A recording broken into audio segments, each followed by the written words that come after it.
تو ایک بہت بڑا اشتہار لکھا ہوا تھا، 20 تراویح ثابت کرنے والے کو 5 لاکھ روپے انعام۔ کہ کس قدر بے وقوفی ہے اور کس قدر احمقانہ یہ امت کی باتیں ہیں کہ 20 تراویح، سینکڑوں سال سے امت کا عمل 20 تراویح آ رہا ہے۔ تراویح کا نام جو پڑھا مجھے یوں لگتا ہے کہ اہل مکہ، یعنی اہل مکہ جو تھے نا، وہ 4 تراویح پڑھ کے ایک طواف کرتے تھے، تو وہ آرام کے لیے ہوتا، ترویحہ آرام، تھوڑی دیر کا آرام۔ تو 4 تراویح کے بعد ایک طواف کرتے تھے، وہ چھوٹا سا طواف 10 منٹ میں ختم ہو جاتا تھا، اور پھر 4 تراویح پڑھتے تھے، پھر طواف کرتے تھے، پھر 4 پڑھتے تھے، پھر طواف کرتے تھے۔ یہ صحابہ کے تھوڑے بعد کے دور کی بات۔ تو مدینے والوں کو پتہ چلا کہ مکے والے تو یہ کرتے ہیں، وہ کہنے لگے اساں کی کریے؟ انہوں نے کہا اسی 40 تراویح پڑھیں گے، 40 رکعت۔ وہ 40 رکعت پڑھتے تھے۔ تو نوافل میں کوئی سختی نہیں کہ بھائی 8 سے زیادہ نہیں پڑھنی، بدعت ہو جائے گی، اور 20 پڑھنا بدعت ہے، یہ سب جہالت کی بات ہے۔ اور یہ 8 پڑھ رہے ہیں یہ غلط ہے، یہ بھی حماقت کی بات ہے۔ جو صحیح حدیث سے دلیل پکڑ کے کوئی عمل کرتا ہو تو بھائیو اس سے بحث نہ کیا کرو، مناظرہ نہ کیا کرو، یہ بہت نادانی والی بات۔ اور امت کا خلق، لاکھوں کروڑوں انسانوں کا ایک عمل پہ جمع ہونا، یہ بذات خود اس کی طاقت کی ایک دلیل۔ اور حرمین جب سے میرے رب نے حضرت عمر نے 20 رکعت شروع کی، آج تک وہاں بھی ساری مساجد میں 8 رکعت تراویح ہوتی ہے، لیکن حرمین کی مسجد میں 20 رکعت، ادھر بھی ادھر بھی۔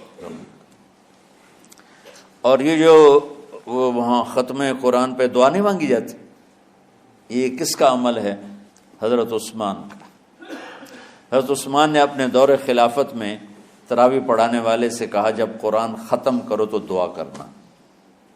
وہ کہنے لگے جی کیا دعا کروں؟ کہ جو تیرے دل میں آیا کرنا۔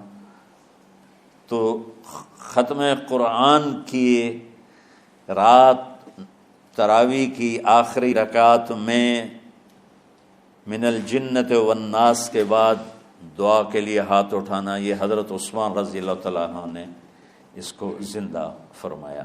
اور امام دعا کرتا تھا 1 منٹ، 10 منٹ، 20 منٹ، جتنے بھی، اور پیچھے لوگ آمین کہتے تھے۔ وطر کی جماعت نہیں ہوتی تھی، وطر کو باجماعت حضرت مولا علی رضی اللہ تعالیٰ عنہ نے شروع کی کہ وطر کو بھی باجماعت پڑھا جائے۔ تو یہ ان کی سنت ہے کہ وطر کو باجماعت پڑھا گیا۔ تو اب یہ لہٰذا یہ سارے سنت جو کام ان خلفۂ راشدین سے ہوا وہ بھی سنت ہے۔ تو اللہ نے ہمیں ایک عبادت دے دی کہ میرا قرآن پڑھو اور سنو۔ پہلی امتوں کو تراویح کیوں نہیں تھی یا قیام اللیل کیوں نہیں تھا؟ کہ ان کو اپنی کتاب یاد ہی نہیں ہوتی تھی، وہ اپنی کتاب کے حافظ نہیں ہوتے تھے، وہ اپنی کتاب یاد ہی نہیں کر سکتے تھے، صرف نبی کو یاد ہوتی تھی۔ اللہ نے ہمارے لیے کتنا آسان کر دیا کہ 7 سال کے یہ چھوٹے چھوٹے بچے قرآن یاد کر رہے ہیں، 70 سال کا بوڑھا قرآن یاد کر رہا ہے۔ یہیں یہ مولوی یوسف صاحب کا ساتھی تھا، یا پتہ نہیں ان سے پہلے تھا، سلمان، مولوی سلمان، آج کل امریکہ میں ہوتے ہیں، ہماری ایک شاخ چلا رہے ہیں ماشاءاللہ۔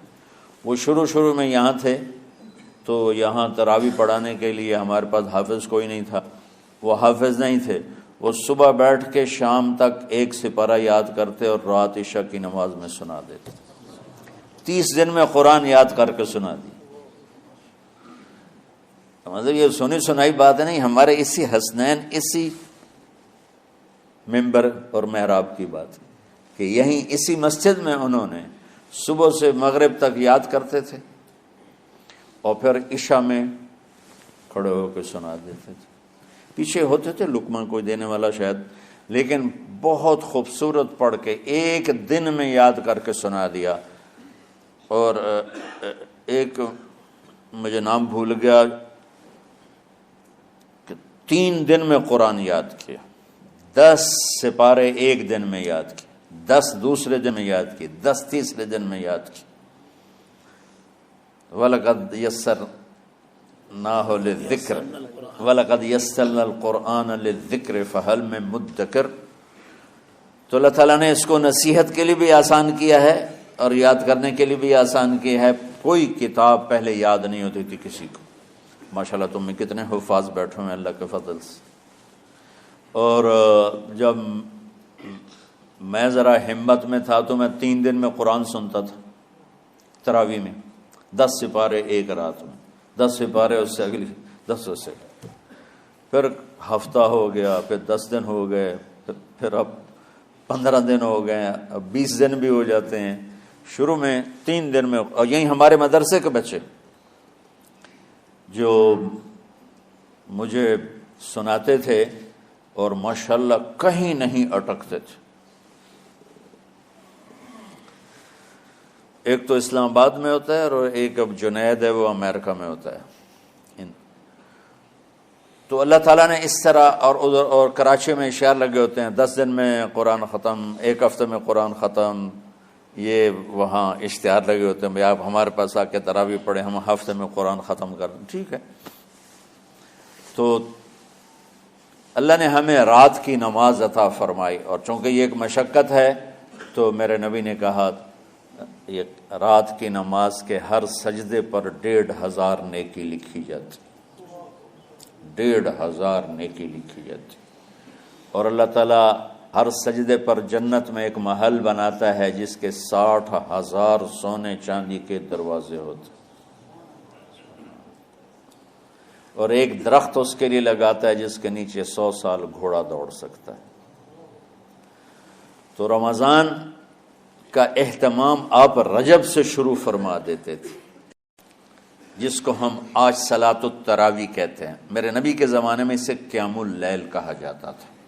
تراویح کا نام کب پڑا اس کا تو مجھے پتہ نہیں، کہیں نہ کہیں لکھا ہوگا، لیکن صحابہ کے دور میں اس نماز کا نام تھا قیام اللیل۔ اس لیے حضرت عائشہ رضی اللہ تعالیٰ عنہ کی روایت ہے جس سے 8 رکعت والے حضرات استدلال کرتے ہیں کہ رمضان اور غیر رمضان میں، اس کو امام بخاری نے قیام اللیل کا ہی عنوان دیا ہے، آپ نے 11 رکعت سے زیادہ نماز نہیں پڑھی۔ ایک ضعیف روایت میں ہے کہ آپ نے 3 دن پڑھائی نماز، یہ تو صحیح روایت ہے۔ کتنی رکعت پڑھائی؟ تو ایک ضعیف روایت میں ہے کہ 20 رکعت پڑھائی۔ اچھا، ضعیف روایت سے عبادت ثابت نہیں ہو سکتی حکم شرعی۔ تو جب حضرت عمر رضی اللہ تعالیٰ عنہ نے سب کو، اب میرے نبی کے دور میں 3 دن کے بعد آپ تو آئے نہیں کہ کہیں فرض نہ ہو جائے، تو صحابہ اپنے طور پر قرآن سنتے تھے ٹولیوں میں۔ صدیقی دور میں 2 سال وہ فتنوں میں گزرا، تو اس میں بھی اسی طرح چلا کہ ٹولیوں میں ہوتے تھے۔ حضرت عمر رضی اللہ عنہ کے زمانے میں حکومت مضبوط ہو گئی، طاقتور ہو گئے، تو ابتدائی سالوں میں نہیں، چند سالوں کے بعد اب مسجد میں تشریف لائے تو لوگ اس طرح کوئی 4 ادھر 4 ادھر 5 ادھر 10 ادھر 20 ادھر، تو کہنے لگے ان کو ایک امام پہ جمع کر دیا جائے تو کتنا اچھا ہوگا۔ تو آپ نے سب کو اکٹھا کیا اور ابی بن کعب رضی اللہ تعالیٰ عنہ کو امام بنایا، اور سب کو ایک نماز پہ جمع کر کے 20 رکعت کا حکم عطا فرمایا۔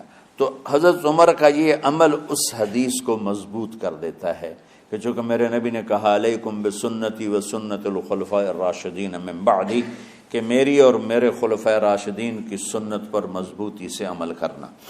تو حضرت عمر کا جو 20 رکعت طے کرنا ہے، اگر ان کا اپنا اجتہاد ہے تو بھی ہمارے لیے عمل کے لیے کافی ہے، اور اگر ان کو یہ یاد ہے کہ میرے نبی نے 20 پڑھی تھیں تو اور زیادہ اچھی بات ہے۔ لیکن بہرحال جو 8 پڑھتا ہے ہمارا اس پہ بھی کوئی اعتراض نہیں، چونکہ وہ بھی حدیث کے ساتھ بات کرتا ہے، اور باقی پوری امت 20 پڑھتی ہے ان پر بھی اعتراض نہیں۔